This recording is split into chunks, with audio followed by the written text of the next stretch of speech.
Hello everyone, I got the patch notes for patch 11.08 in Valorant.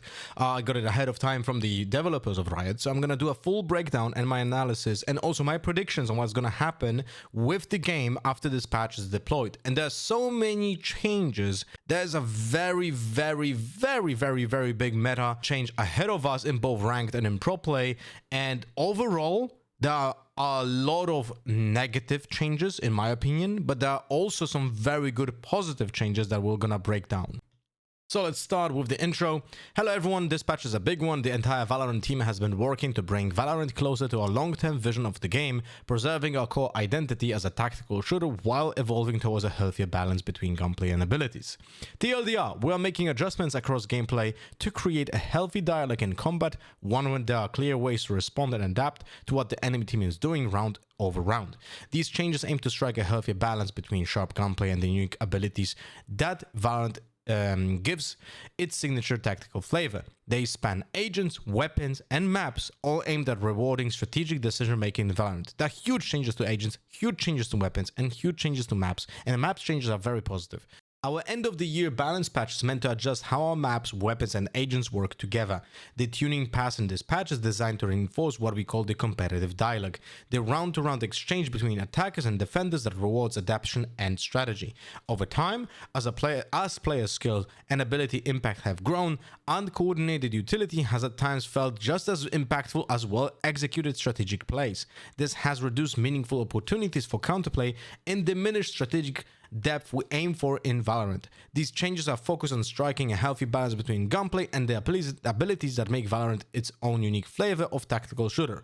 Now, if you want to draw a conclusion from this intro, TLDR is Valorant developers want the game to be more team-based, so they will nerf the value of the utilities to make it more team-based, to force players to work together, but that is basically aimed at VCT, and it doesn't land completely in ranked. In ranked, it will be opposite effect. People will work with each other even less because there's gonna be smaller payoff. So it's gonna be pretty rough in the ranked world. The agent updates this patch are focused around how we can support higher mastery around ability usage. We want to allow your gunplay to do the talking while you use abilities strategically and intentionally to gain advantages. These changes should reward players who use abilities well in the right time and place. Additionally, we are also reducing the size of some of the largest ultimate abilities. We're also aiming to create more consistency across the game's various debuffs, making it easier to build muscle memory when playing with or against effects like nearsight, concuss, and stiff. So now we have a list of all the debuffs that are being affected. Nearsight, which is the blind, on Prowlers, Paranoia, Reyna's Leer, Sky Seeker are increased from the range is increased from 5 to 7 meters, which means that it's a nerf and the players are able to see the opponents from a further range. This is a very big nerf, and for example, if you're holding on Ascent B main as a defender or A main as a defender, you're gonna be able to stand close to the edge and see the entire choke point, which was not fully possible before. So now essentially clearing hookah on bind with a Paranoia is not gonna be possible because that player with a judge is not gonna move at all because he's still gonna see the entire choke point. So this is a very big change. Concuss. So stun. Breached fault line, GEKKO's wingman, Neon's relay bolt, Astra's Nova's pulse, and this is, I added here myself because everything else is quoted from the patch notes that I cannot show because I have to copy it, right? But the color, let's say we're gonna do it, I don't know, yellow. The yellow text is added by me. So they didn't mention SKYE and TEJO stun, but I'm assuming this is also being changed. So the concussion duration decreased to 2.5 seconds. Unless SKYE and TEJO already had 2.5 seconds, that's also a possibility. So essentially, stuns are getting nerfed.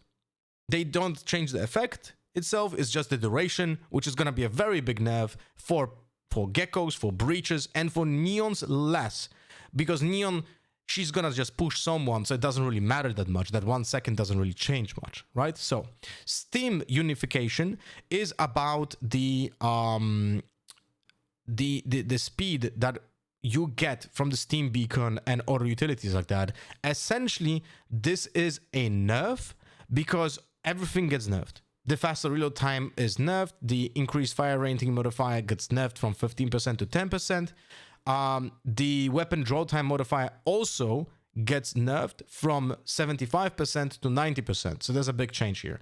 And same goes for weapon recovery speed modifier, which allows you to control your gun better and faster. All of that gets nerfed.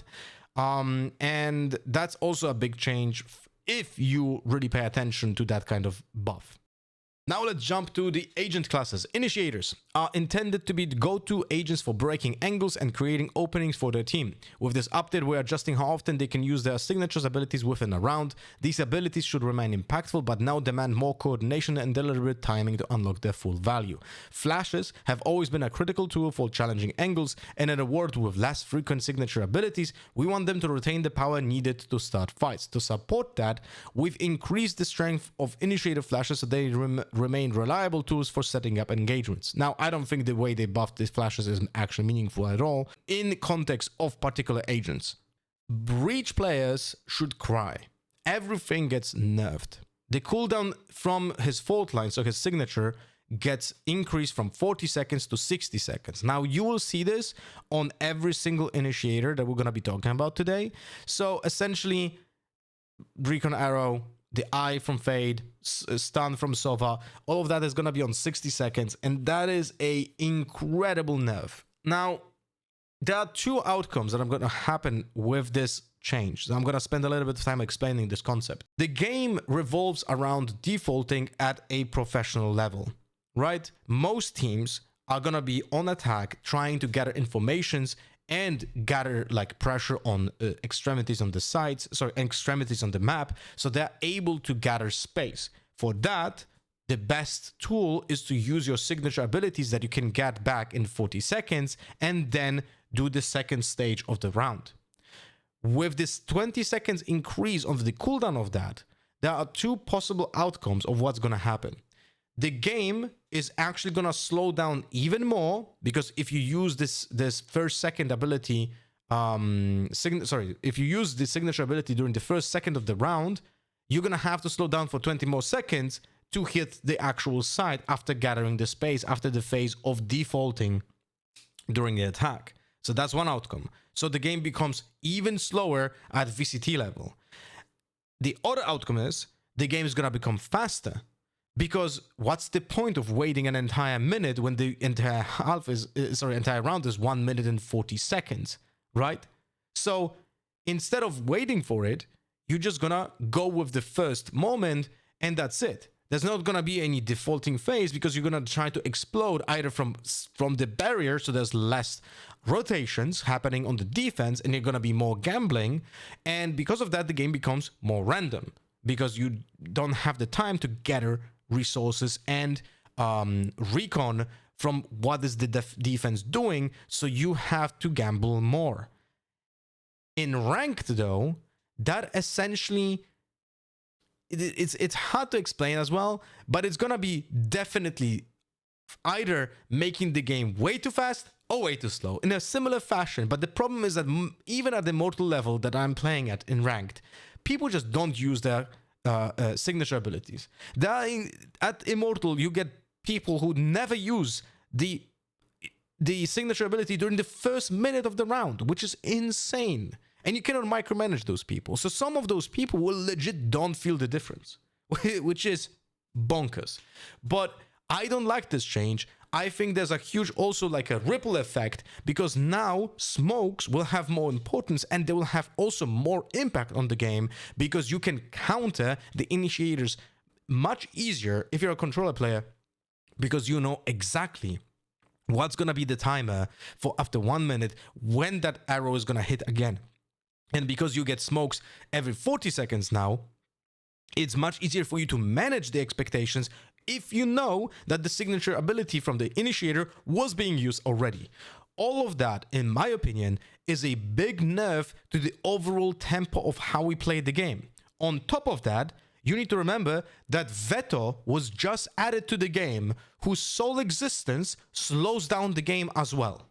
When you combine all of those factors, the veto and the signature changes, the entire game just gets thrown out of the window, and we have a completely new playstyle that in theory has to be very adaptable to like the possibility of a veto being in the game as well. But also now every single piece of utility is more meaningful because there's less of it, but they're also worse.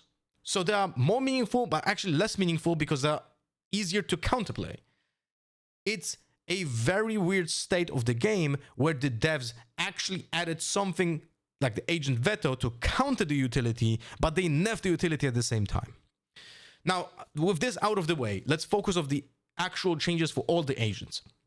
So, Breach gets nerfed, his windup gets buffed by 100 milliseconds, but it was nerfed during the TEJO patch, so it doesn't matter. Like, it's still easy to dodge because it's 100 milliseconds. It's slower than it was before the TEJO nerf. Concuss decreased by 1 second, which means that it's very hard to execute a stun for yourself and get the advantage of that stun. The 1 second difference here is staggering. This is, no pun intended, this is really big change. Flashpoint, the flash, gets an increased duration of 25 milliseconds, which is 250 milliseconds.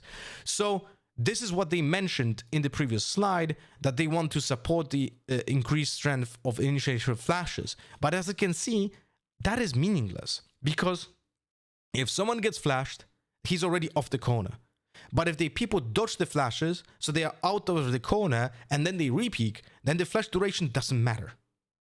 So this is like a meaningless change that doesn't affect anything unless we talk like Neon. Because then she runs up and maybe those 250 milliseconds are actually going to matter, because for her, that's the possibility of her getting a kill. But overall, this change of the flashes is meaningless. Now, the Rolling Thunder gets an incredible nerf. This is insane. So just for reference, this is the old ultimate from Breach, and this is the new ultimate from Breach. The size difference is absolutely massive, and this nerf is really like, it will affect the game, because many of the choke points you're just not gonna affect in full, specifically on sides like on a sand. Like it's really, you're not gonna cover everything you want. So this ultimate gets really hard hit by this. But that's not all of it, because with this change also the concuss gets decreased from 6 seconds to 4 seconds. 2 seconds less of a stun in a smaller area. Like, that's madness. Like, it's so hard to gain the advantage from those stuns anyway. Specifically because you enable other people, not yourself. Now it's gonna be harder to hit them because the ult is just so much smaller. But to compensate for that, you get 8 orbs instead of 9. But the problem is, you're gonna most likely use only 2 ultimates in the entire half with an 8 orber. With a 9 orber, you're most likely gonna use the ultimate 2 times during the half. This change is minimal. Like, almost no impact. This would be a change if this would be a 7 orber. Like, otherwise, like, in my eyes, Breach right now is very much dead. I don't see him like being utilized almost at all, because everything is just so slow and everything is just so much worse, apart from the flash being better. But not only that, you have to remember that in ranked, almost no one plays him already, and now he's gonna be even worse. He has 4.87% pick rate in Immortal and super negative win rate overall. So he's gonna be even less picked because he's overall so much weaker. Fade is in a peculiar situation because she gets the same treatment, with the Hound being reduced from 40 to 60 seconds cooldown, so not reduced, increased, and the Hound activation duration gets decreased from 2 seconds to 1.5 seconds. So now that's really important, because if the eye is not destroyed and someone gets spotted, then that person dies. It doesn't matter if the duration of the eye is longer or shorter, because it's long enough to get that person killed. The cooldown, of course, as I explained with Breach, incredibly crucial for the entire game, and just changes the entire game completely. So that, what I said about Breach stun applies here. With the Prowler, the near side gets again nerfed from 5 meters to 7 meters. which I already explained, allows you to hold that choke point. So this is a very big nerf as well. But she gets an incredibly big buff on the ultimate. So let me explain, because in theory it's nerfed. Deafen and mark duration decreased from 12 seconds to 8 seconds. So that's a nerf by 4 seconds of the duration of the effect. Width also gets decreased from 24 meters to 20 meters, which is the breach treatment. So in game, this looks like this. This is the old ultimate from Fade, and this is the new ultimate from Fade. So this is another set of nerfs. So why do I think she's buffed? Because of this last thing here. DK now remains a consistent 80 damage over its duration instead of decreasing over time, which means essentially that if you're casting the ultimate on a site and you get a tag on someone or multiple people, for the next 8 seconds, their maximum health gets decreased by 80. That is legit like hitting every person with an ultimate by Sova. But also on top of that, they're being marked and deafened for the duration of the 8 seconds. So by them not getting the heal, they have to leave the premises, because otherwise, like, you're just gonna get 2 bullets and you're dead. 2 phantom bullets and you're dead with this kind of HP, right? Because it's 70 damage, so 2 bullets from a phantom to a body is 35 each. That kills you. This is an incredibly big buff, and in my opinion, if there's gonna be a initiator that's gonna be used in the game right now, that's gonna be Fade. She's gonna be the most popular pick because I think she gains power overall in this patch. GEKKO, he gets killed, guys. Like, I'm not gonna be like sugarcoating this, but he already was in a bad state. Now his cooldowns are getting increased from 10 to 20 seconds, which is 100% increase. 100%. But he still has the risks. Picking up the globules announces your position, makes you vulnerable, makes you open to an attack. So it's very, very hard to use them effectively in a proper game. Wingman's health gets decreased from 80 to 60, which puts him in a range of 2 bullets from a Ghost, for example, and Phantom, of course. The concuss, so the stun gets decreased to unified from across the game to 2.5 seconds, so you have less time to actually play off your Wingman if he stuns something. And the trash, the ultimate, gets decreased on the health from 200 to 180, which I think only matters for the Phantom in most cases, but by decreasing the damage needed by 1 bullet. But that's not even a topic. Like, the cooldown reclaim is just ridiculously bad now, and I don't see him being used more often. Like, in ranked, I would not have fun with this kind of cooldown. I couldn't, like, it's rough. It's rough for the GEKKO mains. 07 for you guys. All right, let's talk KAYO. He gets the same treatment with the 40 to 60 seconds cooldown on his signature. We already talked about that a lot, so it's exactly the same outcome. His flash on the right click gets a buff by 750 milliseconds duration. Now, the reason for that is because it got actually nerfed in one of the patches before, and there was a difference between left and right click when it comes to the duration of his flash. Now it's get unified because that's what they are doing overall this patch. So it gets a giga buff on the right click, which makes it very good at entering sites, and that's essentially it. Like, it's a big buff. Now, when it comes to the null command, he essentially gets a small buff. His fire rate gets reduced from 15% to 10% because now every single stim has the same standardization. But because of that, he gains something that he never had before. So now he is equipping a gun faster. And I added here in text here, this is by me added. Those are the speeds that are being now used with those changes. So for example, Stinger is 675 milliseconds instead of 750, and Vandal is gonna be 900 milliseconds instead of a full second. And also he gets a recovery speed increased, so you're gonna be able to control your gun a little bit faster. Overall, still a very net negative change because of the signature challenge. So the only change to Sova is his signature from 40 to 60 seconds. And I think this is a big problem.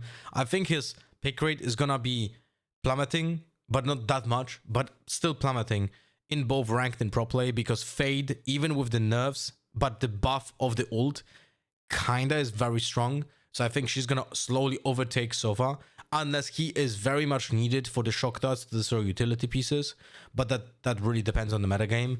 But overall, this change that just how you play the game affects Sova so much, because he was the main reason, like how you want to utilize your utility during the default phase of attacking, and that being slowed down by 20 seconds affects the entire game, but him mostly on how he plays the game.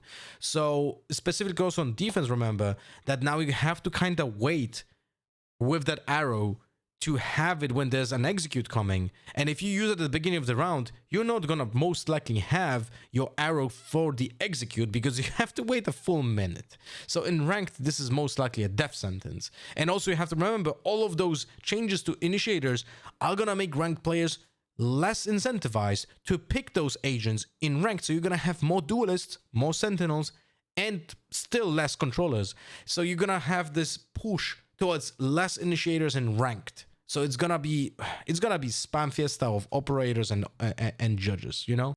So those are all the changes for the initiators, and you could probably realize that we didn't speak about SKYE and TEJO. SKYE gets a little bit changed because her near side is affected in the ultimate, but that's it. She doesn't get the flashback after 60 seconds, so she stays in the state that she was already in.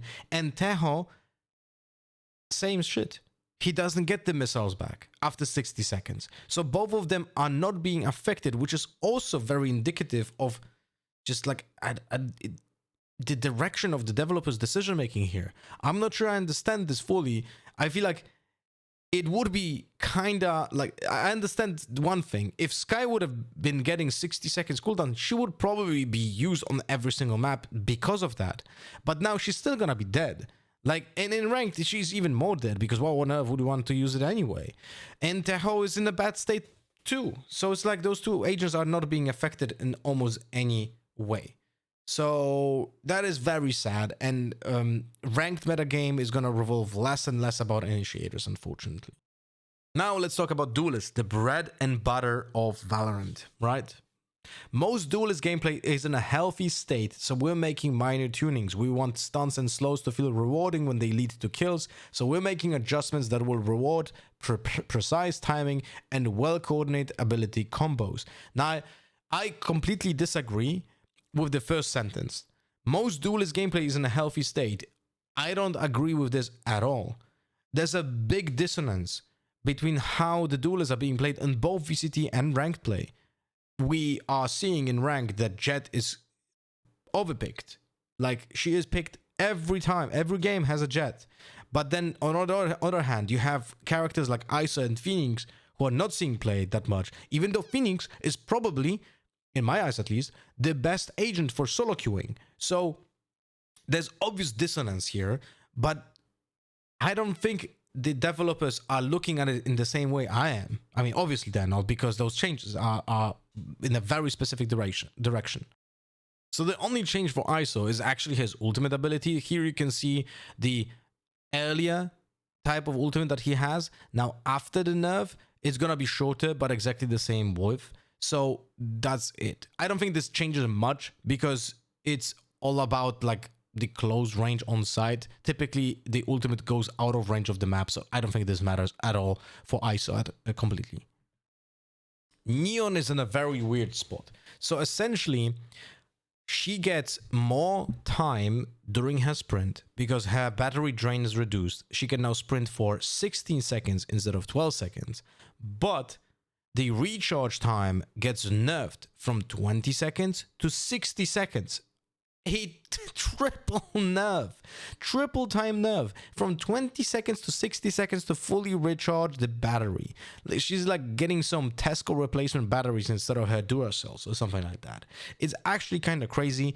It's very hard to estimate this, like how big of a nerf this is 100% a nerf, but how big of a nerf it will require testing in game to see. Essentially she has an easier time rotating now from site A to B, like specific on the biggest maps. She has very easy time rotating because she can sprint for longer, but she's gonna have hard time managing the resources to actually have the ability to dash, to slide, right? Because you need your battery to slide, and if you don't have it like fully, you might just run out and you're not gonna be able to slide in time. When it comes to her stun, I don't think it matters at all. The losing the 1 second on the stun should not matter, because if you stun someone, you're probably swinging with your sprint. So that means that you're gonna kill that person in the first 2 seconds anyway. So yeah, I don't think that matters at all. But that battery recharge is definitely a nerf, but it all depends on the playstyle of the player as well. Now, my of course favorite character in the fucking game, REYNA. I'm just gonna preface this by saying the game would be better if this character would not exist. This character needs a full rework so both ranked can enjoy more variety, but also pro level maybe gets a character that gets used. So she gets a nerf on the Leer, which I feel like should have been a change that already should have been done the first time the health got increased, because the Leer was at 80, which means that you have to hit twice with a Vandal, but then you have to triple hit it with a Phantom. Now it's 60, which essentially brings it down to 2 bullets from Phantom, 2 bullets from a Ghost, but still 3 bullets from a Classic. Actually, now 3 bullets from a Classic, and before that would have been 4 bullets from a Classic. So it's a meaningful nerf, but at the same time, it doesn't really bother them much, because people still, like, if you shoot it, you destroy it fast. If you don't shoot it, then it stays, and doesn't matter how much HP it has. Empress has the standardization of the match stim, so on the other characters that have the tactical battle stims, and this is of course a nerf, but at the same time it doesn't really matter that much when it comes to the how you play with the REYNA. It only matters when you do like an aggressive dismiss in the ultimate when you're invisible, and then you exit the dismiss when you're invisible, and you have to equip your gun, and that's slower. So that is the impactful nerf over here, but everything else is kind of meaningless. And because of the overall nerf of almost every single character in the game, she stays basically the same. So indirectly she is getting buffed, and her pick rate should go higher, and she is already at 47% pick rate in Immortal, so this is gonna go over 50% in my eyes right now. When it comes to WAYLAY, it's kind of peculiar. Her saturate, so the grenade, gets duration decreased of the hinder effect from 4 seconds to 3 seconds. It's still incredibly long, so you're gonna have time to hit almost everyone, but at the same time it is a nerf that should have been happening, because that definitely effect was lingering too long.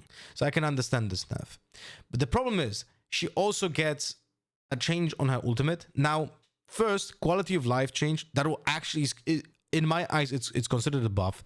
She doesn't cast the after image anymore, but she also gets the slowdown during the cast of the ultimate, just like with a Sova or with a breach ult, because right now when I played WAYLAY, my biggest complaint was that when I'm ulting, I fucked up my ultimate so many times because I want to move already, but the game thinks that after I press mouse 1, I'm still correcting the ultimate. So my ult sometimes was going off the map because I moved too fast after pressing M1, after I already said to the game, this is the direction I want the ult to be used. So that is being changed. That is not only a quality of life change, but is an actual buff, because you're not gonna fuck up your ultimate that much anymore. So that's great direction by the devs.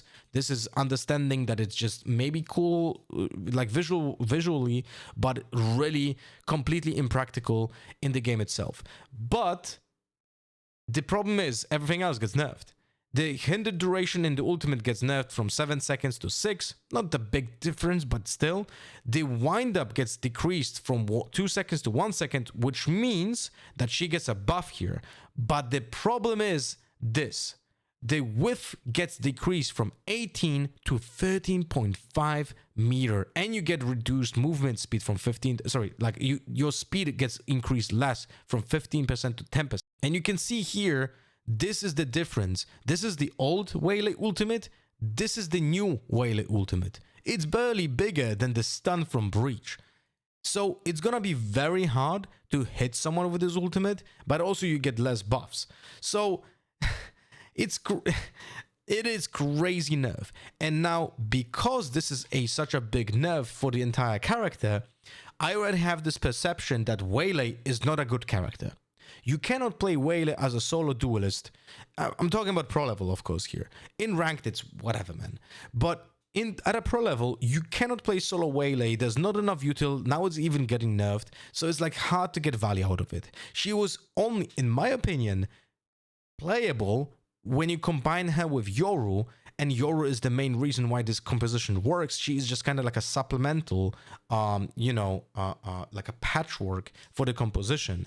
And I think with overall changes to the game, I don't, like, because Yoru gets also nerfed, I'm going to talk about that as well. I don't think that works anymore.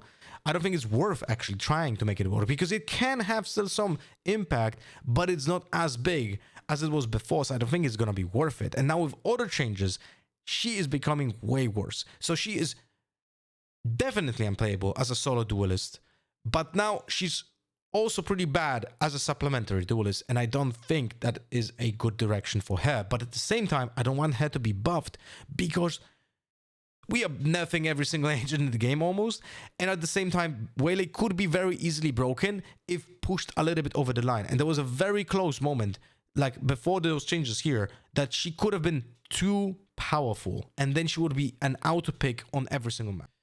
And now the biggest changes, personally for me as well, of course, but also like there's so much text here. Yoru, he is getting kicked in the butt. This is a character I put 3,000 hours into mastering, and I am obviously a bit upset. So now let's read it. We've seen a notable rise in Yoru mastery, but his kit has become so effective it can overshadow other duelists and even some initiators. We're making changes to make his tools a bit more selfish and encourage coordinated team plays to achieve his potentials. I copied this from the actual patch notes that I got from Riot, so there's probably just a wording mistake, because it should say a bit less selfish, but I digress. Now, I also don't agree with the first sentence. We've seen a notable rise in Yoru mastery. I don't think we've seen Yoru mastery at all. And I legit helped some VCT tier 1 players to learn Yoru, right? And I can tell you that not a single VCT player that played Yoru has mastered him. There was so much skill ceiling still possible, but it was never reached, because now we're never going to have that possibility because of those changes here. So I'm very sad to say that in the 2.5 years of Yoru being incredibly powerful, in which I tried telling people from day one of the rework that he is top tier, no one wanted to believe me for 2 years, and when people actually started seeing it, we never reached the potential of Yoru used at pro play, and we will never see it again, most likely, because I don't think he ever gets buffed to the level that we had him now. So very sad noises for Yoru. We missed out on a lot. Now, gate crash, health decrease from 60 to 20, basically dies to any bullet, which I think is fine. But also, the difference was that when you have 60 HP on the gate crash, it could survive going through a Fawns from VYSE or Nanostorm from KILLJOY by going next to the wall where there's the, you know, like the edge of the Nanostorm of the Fawns. Now that's not possible. It just instantly gets destroyed. But I think that's fine. I think it had a little bit too much HP, to be honest, and it should be destroyable with one bullet. Now, the second line is a buff and a nerf, and it's actually a bigger nerf than a buff, but I'll explain. Now, when Yoru TPs, when he gate crashes, he is making sound from both the input location and the output location. Because before this change, he was only making sound to the position that he was teleporting or faking to. Now, he plays an audio from the position where he was standing at, and then he plays an audio from the gate crash position. Doesn't matter if it's a fake or not. Now, this is potentially a buff in team play coordinated, like, you know, efforts, but it's definitely because it creates more confusion. But in 1v1's positions, like if you would try to clutch it, I think this is a very big nerf, because your opponent now will always know the position of the Yoru, and he could teleport out of it. But at the same time, when you're in a 1v1 clutch and Yoru uses the fake TP or teleports anyway, you should always look at the direction where the player was standing at, because if it's a fake, then that guy's there, and if he TP'd, then it's most likely out of your vision, so it's not an immediate threat. So in clutch situations, this is a big nerf. Fake out, so the clone, has its flash duration decreased from 3 seconds to 2. This was the longest flash in the game. Now it's just 2 seconds, so below normal flashes. I don't think that matters. Initiator flashes. I don't think this matters, because if you get flashed by a clone, then you're probably already dead. And if you're not getting flashed by a clone, that means that you turned around, but you shot the clone, so it already did the job. So I don't think this is meaningless in any way. Now, the normal flash, the duration gets decreased from 1 second, 750 milliseconds to 1.5 seconds. So this is reversing the buff from like a year ago, which I said was not necessary. Because I already was telling you that Yoru was already too good.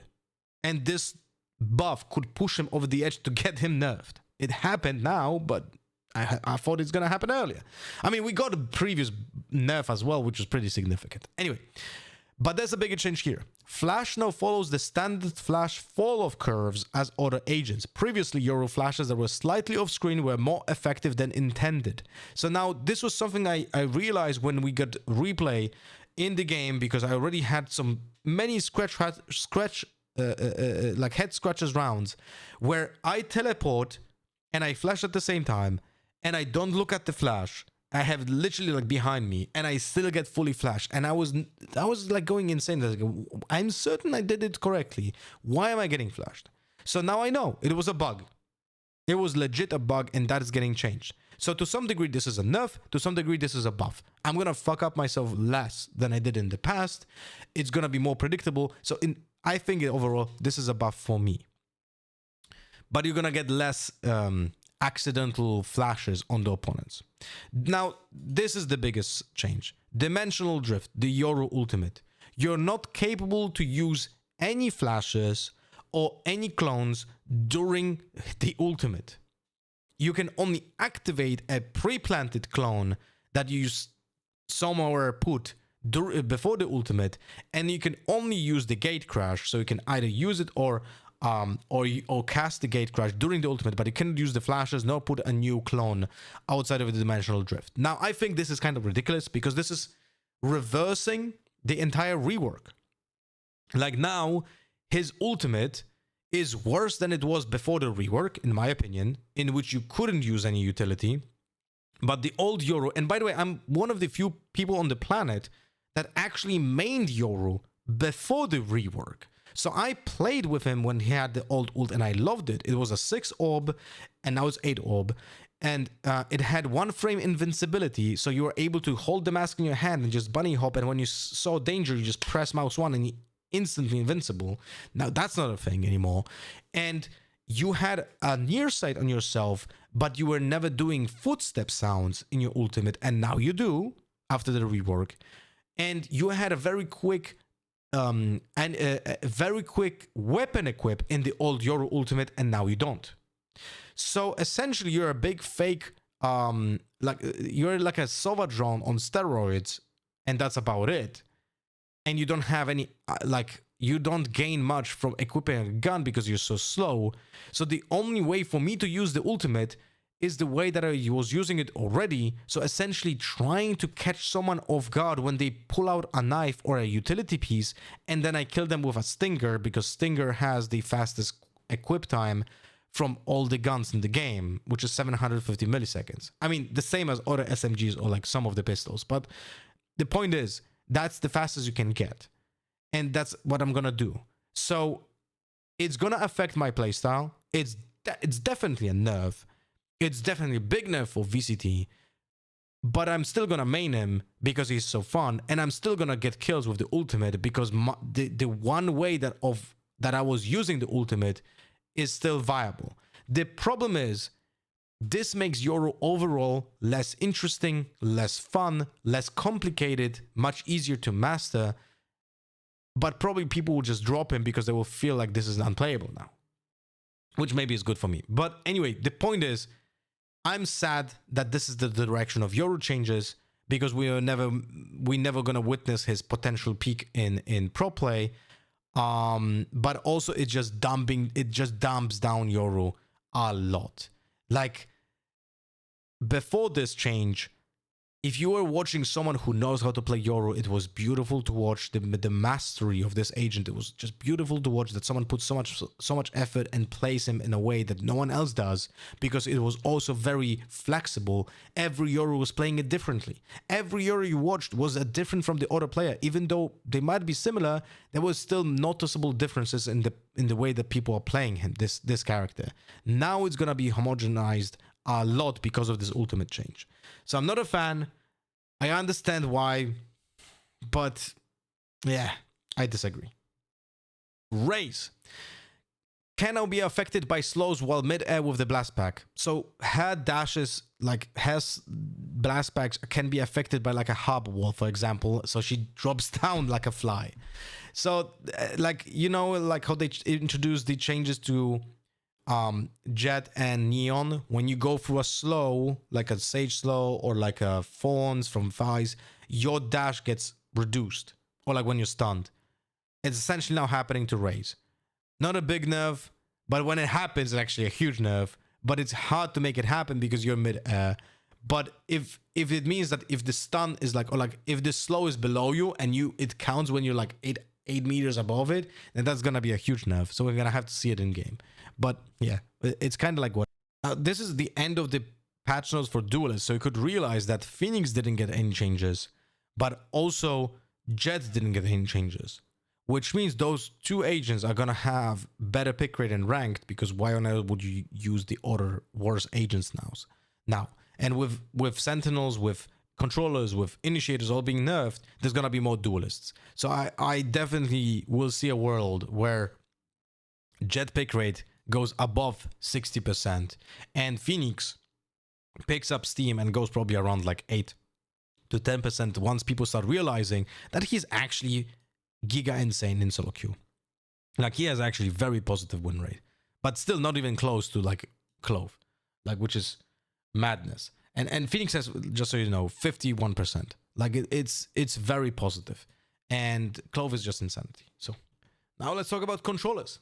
Controllers were largely in a healthy state and required few changes, though some abilities have been adjusted to align with recent roster-wide updates. Now, I know this is gonna sound salty and maybe to some degree disrespectful or rude, but I really don't understand how this sentence can be stated by looking at the state of the game in both ranked and VCT. Controllers are not in a healthy state. They are not. They are definitely not in a healthy state in ranked, and they are not in a healthy state in VCT. You cannot just have this kind of statement when Harbor is just never picked in any of those, but we understand that because he is getting a rework, so that is to some degree understandable. Clove is not picked in any way in VCT because she just sucks, but she has 75% pick rate in Immortal ranked, which is just, look guys, if we take a look at the pick rate and non-mirror win rate of this agent in ranked, if this would be like League of Legends, this character would have get a hotfix tomorrow. I mean, should have gotten for hotfix a year ago. But my point is, Clove, they need a nerf. They need a change, a rework, something. Because this is ridiculous. And saying that controllers are in a healthy state, I don't think this is accurate at all. So now let's talk about Astra. Gravity Well gets a nerf. The double damage gets reduced by 50% to 2.5 seconds from 5 seconds. Cooldown increased to 60 seconds by 15 seconds. Nova Pulse gets decreased duration by 1 second. Cooldown increased to 60 seconds. And Nebula, so the smokes are getting cooldown increased to 35 seconds by 10 seconds. So all of this is negative for her. I think from all the controllers, she is very viable still for pro play because overall every controller gets a nerf essentially. So the problem is that Gravity Well was already bad when you compare it to Nova Pulse because the stun has such a fast activation time that it really makes no sense to use Gravity Well. So now you're just gonna use the Gravity Well last. You're probably just only gonna use it for like potential combos with RAZE or like post plans only, and you're gonna focus on using your Nova Pulse and Nebulas more. Now with the cooldowns increase as well, it can also mean that Gravity Pull can be used more often for like just some small AoE denial of space during execute, just because all of the cooldowns are just so crap right now that you have to use it. But overall, you shouldn't use it, and you should just save it if you can.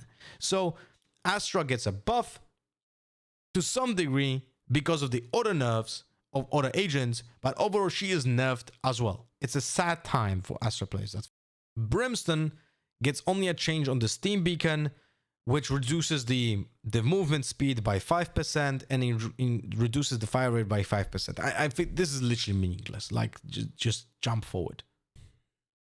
Now, Omen, cooldown increase on Dark Cover by 10 seconds to 40. Paranoia gets a buff.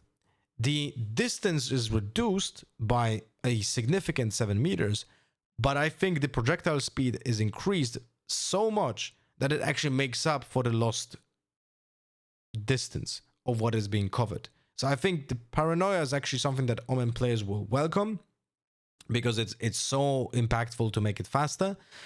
You have to remember that the near side of the Paranoia has changed from 5 meters to 7, so that's a nerf alongside, right? So you're gonna use the Paranoia more for angles that are further away and not up close to a choke point. That is how you're gonna use it nowadays now. And because the speed is being increased, it's much faster to attack someone who is at the end of the range of the Paranoia. Now, when you combine it with the Dark Cover nerf though, it's an overall net negative change for Omen. And for ranked, this essentially kills him more and puts Clove being picked more often. And spoiler, Clove doesn't get any changes. Any. She stays exactly the same. So because of that, because the nerf of the Astra nerfs of the Omen, she just gets more picked in ranked and she probably reaches 80% pick rate. And then developers will need to nerf her or rework her or something. I don't know. And at a pro level, if your team has a controller specialist who can play Astra, you probably will play Astra on most maps. But if you don't, you're still going to play Omen because of lack of competition. So he's still going to get picked. And his Paranoia actually to some degree is better than before. And my other main, Viper, gets killed again. Like, she is killed already for me. Like, I don't play her anymore because the lack of flexibility on the fuel, lack of flexibility on the op position, and now the again nerf on the first contact DK from 30 to 10. So if someone goes through the wall or the orb or the ultimate, gets his health reduced by 10 and then gets more DK. Like, it's kind of laughable at this point. It's like not pressuring anyone. Like, you're gonna just disrespect everything. It's really not a big deal now to go through a Viper wall, and she's still gonna get picked because that's it. Like, on some maps, she is just, because of the map design, she is still gonna get picked. There's nothing that can compare to her. There's nothing that will replace her for now. And because of that, her pick rate is not going to plummet in any way. While in ranked, she is just going to be even worse to play than before. So yeah, this is very sad change that I heavily dislike. But I already disliked all the changes to Viper. And I think the problem is the map system, the map design, and not the character itself. Now remember, Clove doesn't get changes, so she gets more picked in ranked. She doesn't get picked in VCT. Harbor doesn't get any changes because he's gonna get a rework in patch 11.10. So it's understandable that we're just gonna ignore him for now, till that rework actually happens. And now let's talk about Sentinels. Not the team, the agents. Sentinels are premier defending territory, but we think there can be more room for dialogue between attackers and defensive Sentinel utilities. These adjustments aim to make it easier to take advantage of intended counterplay while sharpening each Sentinel's unique identity. We're also reducing the health of some of the tankier shootables to make them sponge less of your board. VYSE gets so many changes. She is the first character on 2 pages. VYSE has been great at stalling and punishing enemies that move recklessly through her space, but countering her has been more difficult than intended. We are adjusting the shear and the arc rose counterplay rules to make them simpler and more consistent for enemies to perform. Arc rose is destructible after the flash wind up, so you can legit shoot it after it's being flashed. Like after it's getting going, you can still destroy it. It's a huge nerf for every VYSE player. When enemy players are successfully flashed, the audio cue and voice line alerting VYSE is removed. So you get no info from her. That's another giga nerf. She cannot be a recon character anymore, so she cannot be flexible anymore this way. Her flash duration gets decreased from 2.2 seconds to 250 milliseconds to 2 seconds. Meaningless change, doesn't matter. Cooldowns are slightly adjusted. After destruction, only after destruction, the cooldown is increased from 45 seconds to 60 seconds, which is a nerf. And now with combining the fact that Arc Rose can destroy it while flashing, it's gonna be harder to reuse it during the round. Recalling the ability will now always incur a 20 seconds cooldown. I'll be honest with you guys, I tried finding out why sometimes you get no cooldown on recall of the Arc Rose and sometimes you get 20 seconds, and I legit could not draw any conclusions because it was so random. So now always it's 20 seconds, so that's definitely a nerf, but it was just a bug overall, I think. Shear, so the wall. Wall trap trigger logic has been reworked to make it easier to bait out. The wall now spawns immediately when an enemy enters and leaves the trigger zone. Enemies will also hear an audio cue audible only to them when they enter the trigger zone. Now, it's hard to test it out. Even on the video that you're gonna see, it's not easy to draw conclusions. So I'm just gonna say this. This requires testing in game, but overall it sounds like it's gonna be easier to isolate someone who is committing to go towards the site. So because the wall is gonna appear faster, so it's gonna be easier for you to fight that one person that get isolated. But at the same time, it's gonna be easier to trigger it by just jump peeking through it or like bunny hopping through it and then going back. So overall, this should be a nerf. Razor Wine gets a health decrease, so the fawns from 40 to 20, so they are in range of 1 bullet. No, not any biggie. Like, I don't think that's a problem, because even when you shoot blindly and you hit it once, you get an audio cue, so you knew where to shoot it again. So I don't think there's an impactful change. But this auto change here is giga bad. The Steel Guardian ultimate not only slowed down the activation by 1 second, so the players will have 1 more second to reposition to be out of the ultimate, but also her radius is decreased from 32 meters to 26. Now, what does that mean for us players? Imagine that on B side of Ascent, we're gonna use the Killjoy to show you exactly the range, because this is the same. Like VYSE and Killjoy have exactly the same size, as you can see here, right? And when you go to B Ascent, you can use it in the same spot and affect the entire site and essentially force people out of the site. Otherwise, they only have the pistols, right? But now after the nerf, I can't really tell you exactly because it wasn't shown, but I think it's gonna be something like this. So you're gonna not affect the entire site and people will be able to tank it and still be on site with the weapons out. So it's a massive nerf to VYSE. Cypher is the second agent that gets so many changes that he is on 2 slides. We're asking Cypher players to be craftier with their camera placement and focus on his role as a surveillance network master. Enemies will now see and hear a spy cam when it is nearby, similar to VYSE Arc's Rose. Trapwire has been adjusted to be less lethal, though Cypher can still convert to a kill when they are disrespected. So spy cam added a stealthing functionality. What this means that now camera, when it's inactive, can be spotted by an enemy within 8 meters radius, but when active, the radius of being audible is within 12 meters. What does that mean for a player? Essentially, you cannot use your camera as a trap anymore. So, for example, in post plant, you could put your camera on the spike and then only use it when someone taps the spike and then tag the person who is defusing or see that they are not defusing. But that's now not possible because the opponents will literally see the camera in range and they will destroy it. So you cannot use it in that manner. Is that a good change for the game? Probably. Is that a nerf? Yes.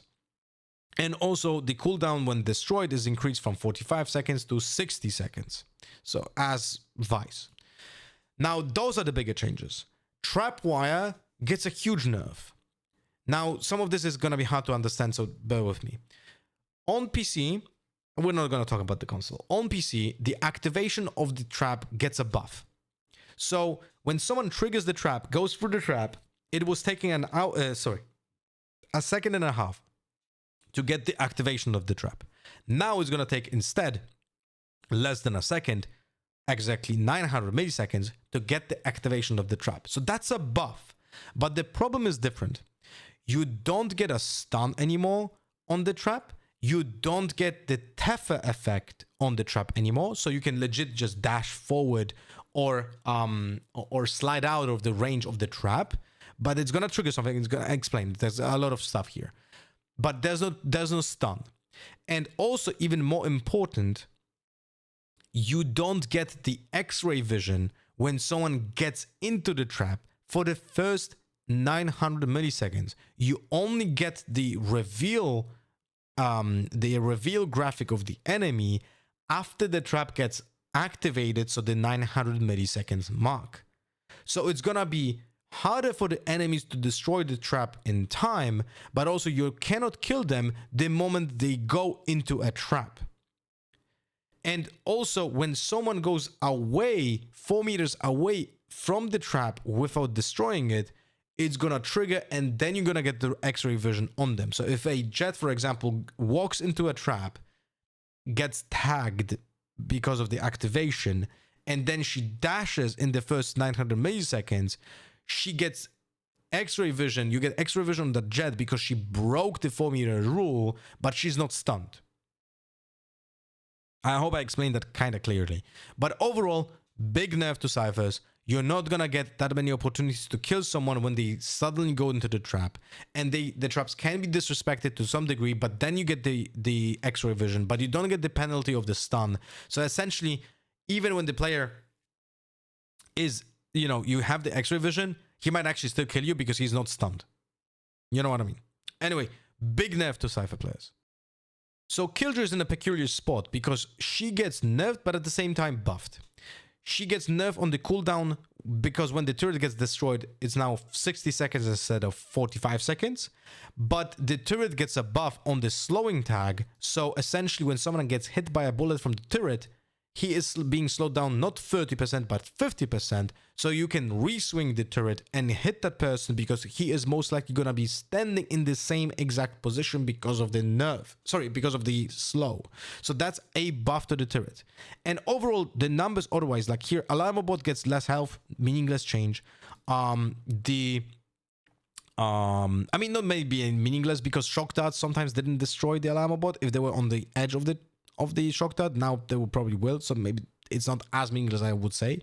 But the auto nerf here on the reactivation time, that is meaningless because what it means is that when a KILLJOY goes out of the range of the turret or the Alarmobot and they get deactivated, when you go back into the range, they get activated after 2 seconds, which is a big change, but it's not happening that often, so it's kind of meaningless. And it has a new wind-up effect, but that's about it. So essentially, KILLJOY gets an indirect buff because other Sentinels like Cypher and VYSE are getting huge nerfs, so she gets indirectly buffed. So now at a VCT level, she might be used more often because Cypher and VYSE will be used less. Now, Deadlock is in a peculiar spot. Her Gravnet, again, reduced signature from 40 to 60 seconds cooldown, which is a big nerf. And it's kind of funny because I didn't like the rework of the Deadlock. I still think she was actually worse than before. But now the barrier mesh gets the cost reduced from 400 to 300. So on pistol round on attack, you can play a ghost and a wall, I guess. And she gets a nerf on the health on the outside orbs on the wall. So they have actually less of by 90 HP, which is a huge nerf, specific also for pistol round, this matters, where you have less damage, less bullets, right?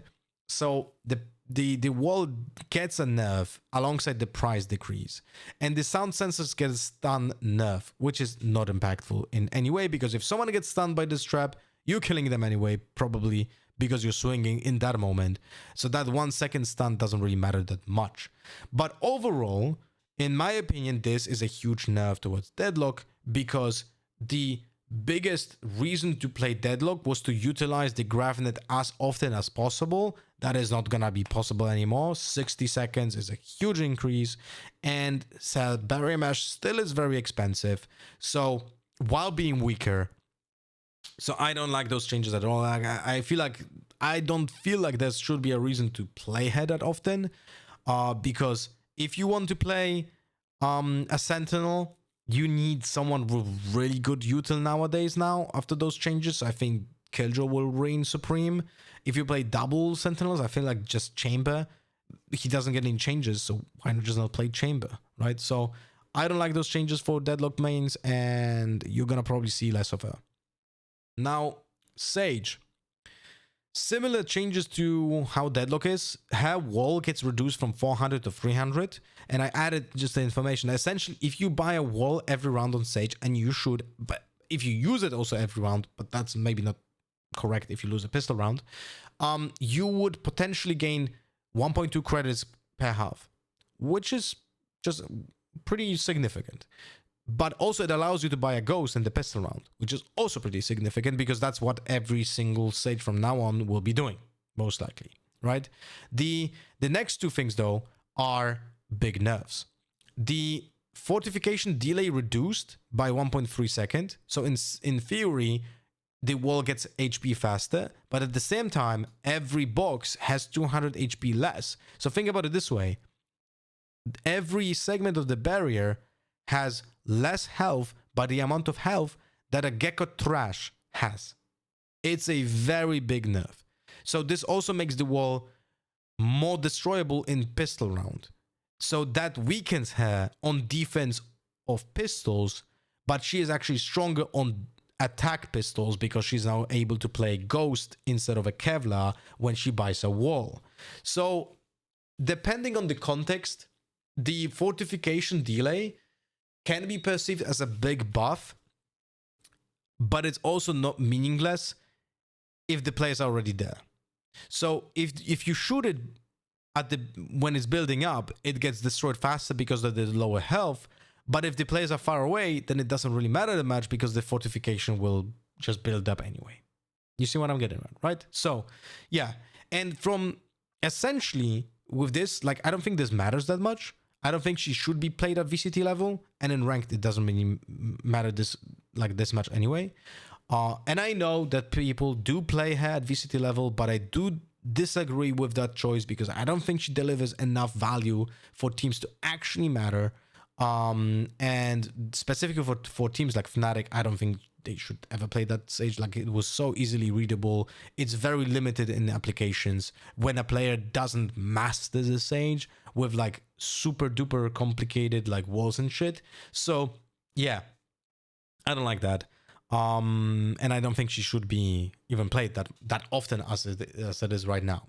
Now the agent then changed. As you can see, this is me adding, this is me adding this text over here, right?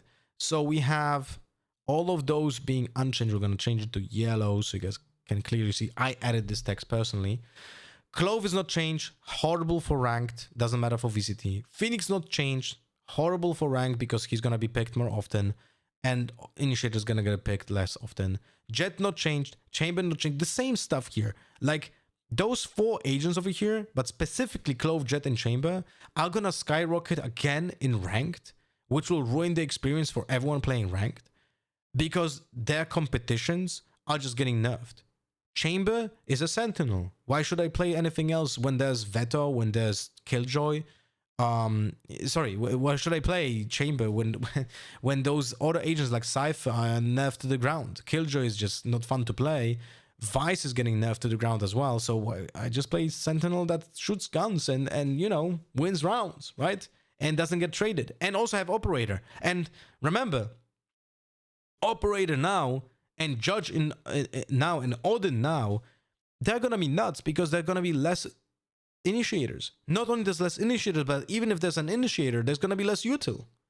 So it's legit, like, Chamber is gonna skyrocket, should skyrocket in ranked just because of that. Just because of the initiator nerfs. Not even the Sentinels nerfs are gonna matter as much as those initiator nerfs for the Chamber players. Veto is a mystery for me, because why on earth are we adding this agent when this patch came around? I don't know. I feel like it would have been much better if Riot would just implement the map changes and the weapon changes, but not add Veto yet. Or add Veto and not make the agent changes. So it's like, it's a peculiar situation. TEJO not being changed, he's dead still. Kind of weird. SKYE, no changes. Maybe we're gonna see her being a little bit played because of the auto nerfs. So she looks less shit because of the auto nerfs on the initiators. But I don't think that's gonna happen. And then Hubble, we're just waiting for a rework, so he's just like a question mark right now. He's essentially dead till that happens. So that's all of the changes for the agents. And I think I think that I net negative changes overall for the entire game for both ranked and VCT level. VCT is gonna be we're gonna see overall lower level of quality of games because of those changes, because I don't think it's gonna improve the team play by a lot for the pro players. And in ranked, no one gives a fuck. So you're gonna see less initiators, you're gonna see less sentinels that actually mattered for the game, and you're gonna see more duelists and just more clove. So it's gonna be, I don't even want to think, it's gonna be such a heartbreaking experience to play ranked nowadays after those changes. But maybe I'm wrong. Hopefully I'm wrong, but I don't believe I am. Now we're going into the weapons updates, which I think overall are good changes, but impossible to exactly like make sure that my opinion is correct without checking in game first. And I can't. Right? So at least not now. This is only text for me. So we're going to have to wait till it's in game to have a full opinion. But let's read. Our goal is for Valorant's gunplay to feel rewarding, to master with exciting weapon choices, allowing for players to express their playstyles and how they take fights. Each weapon in our arsenal should feel they have a unique identity with their own strengths and weaknesses, and though the arsenal has felt like it's overall pretty healthy, we want to make sure we continue to push on making weapons feel like competitive choices for different scenarios and round economy states. Now, I do agree with their sentiment, even though I don't think it's factual, because I don't think it's super healthy. I think Outlaw is completely broken, but it's not abused. Marshall is not balanced because of the no-scope accuracy. That is just bullshit. And I think Odin is slightly just too flexible because of too many bullets in the gun. But that's the only thing I would personally nerf. This is why I added this in the yellow text, because we're going to talk about changes that are not affecting those weapons at all. There are no changes to Outlaw, Marshall, and Odin, or Judge, or Operator. And those are very important weapons in this patch because of the nerfs to the initiators. So not changing those other guns is gonna get punished in the first months, because you're gonna see so many kills with Judge and Operators in the upcoming metagame. Alright, so let's read it. We've noticed that tapped strafing has been generally the most viable shooting style. Kind of weird, because I think it's strafe bursting, but okay. We want the decision between tapping, bursting, and spraying to feel more balanced and a more meaningful optimization. We are making some minor adjustments to spraying rifles to make them more viable option for fights at the close and mid ranges. A quick definition for those you may not know. So this is going to be hard to understand without like visual cues, but yaw is essentially when a gun goes left and right when you're shooting it, and it just goes like kind of hard to control, and the bullets are going to go horizontally either left or right. So there's a chance after the bullets who are not affected by yaw, there's a chance that this happens. The switch time means that you have more time to visually understand which direction the yaw is going to, so you can counteract to it. So the bigger the timer is, the easier it is to counteract the yaw because it either goes left or right, and you can correct it. And the protected bullet counts is the bullets that are not affected by the yaw. So they are just affected by the recoil, right, that you can control, but there's no randomization left-right. So with that in mind, I'm gonna still explain when I'm gonna be reading the changes. So we're gonna go quickly off there. We go quickly now to Bulldog. What's funny about those rifle changes is that Bulldog, I don't actually know how many protected bullet counts it has, because it was never changed, so it's never in the wiki. I would have to check it in game, but if my memory serves me well, I would say it's probably around 3 to 4 protected bullets. So the same as Vandal, or like less than Vandal. But now, all those rifles get the same treatment, apart from the protected bullets for Bulldog, because they don't get changed. But Vandal has its protected bullet count increased from 4 to 6, and Phantom from 6 to 8. So let me just explain this first. Essentially, what does that mean? That with a Vandal, you're able to spray more bullets before there's the random chance of when the gun goes left or right. The same happens to Phantom, and you can spray 8 bullets before that even has a chance at happening, right? So it's much easier for you to spray the target or like transfer within those 6 bullets, for example, for the Vandal, or 8 bullets for the Phantom. And after those protected bullets have ended, so the 7th bullet for a Vandal, or the 9th bullet for the Phantom, or I don't know which bullet for the Bulldog, now has increased chance from 6% to 10% to go either left or right. But also, you have an easier time to correct that, because the time in between that actually happens and is being shown to you is increased from 360 milliseconds to 600 milliseconds. So it's much easier for you to control if the spray goes left or the spray goes right. So TLDR is, if you play a Vandal or a Phantom, it's much easier to spray, and it's gonna be much easier to control it. And it's also, you can spray longer without being affected by the randomness. So I guess you could say that it's positive change for everyone in the game, including me, who has bad mechanics as well. So probably everyone is happy about this. Now, SMGs have changes as well. We were making some changes to SMGs to make Spectre more appealing purchase over the Stinger. In some scenarios, while also increasing the mastery needed to control the weapon when trying to punch up in echo rounds. So I'll be very honest with you. The numbers are telling us that it's much easier to control it.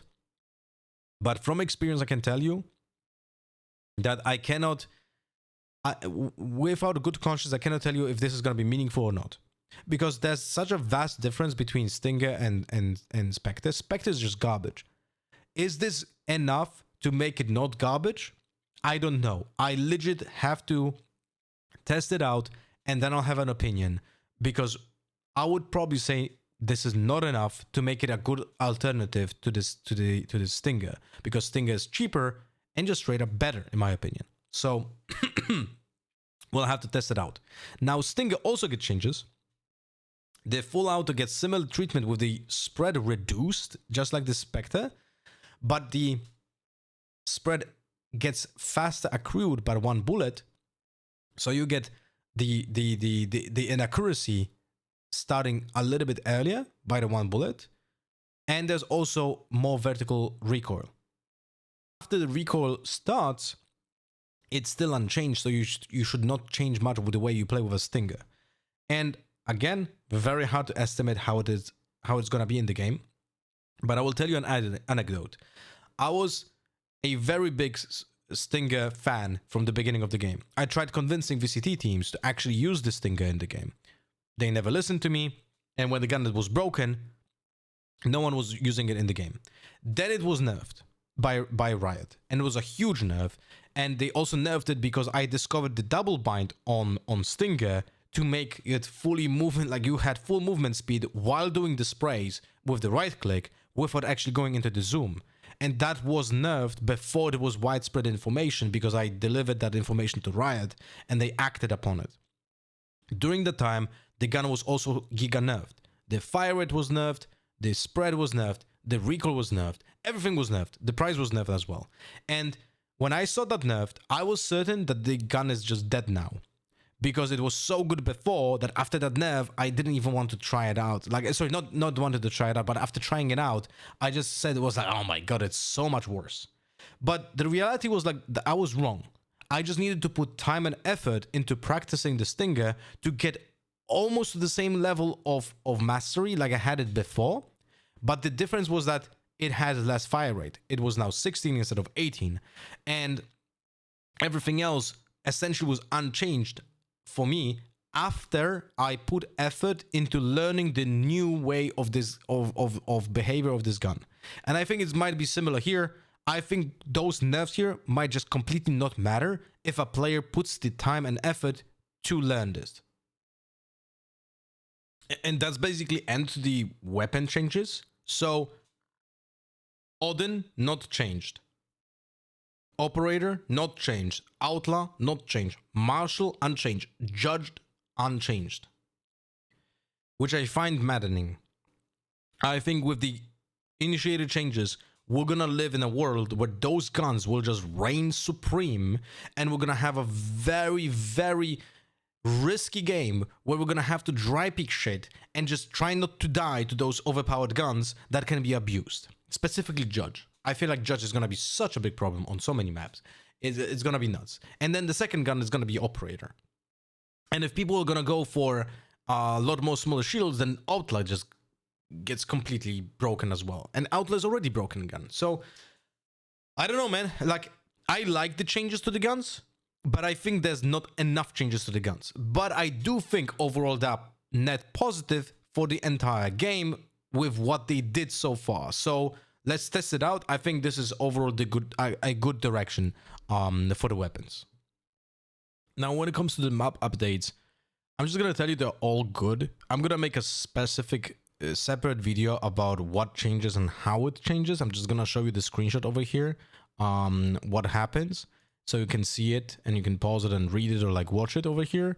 But the entirety of like, I will talk about exactly what happens on the maps in a specific video, so we don't have to, like, you know, waste more time in this super long video already.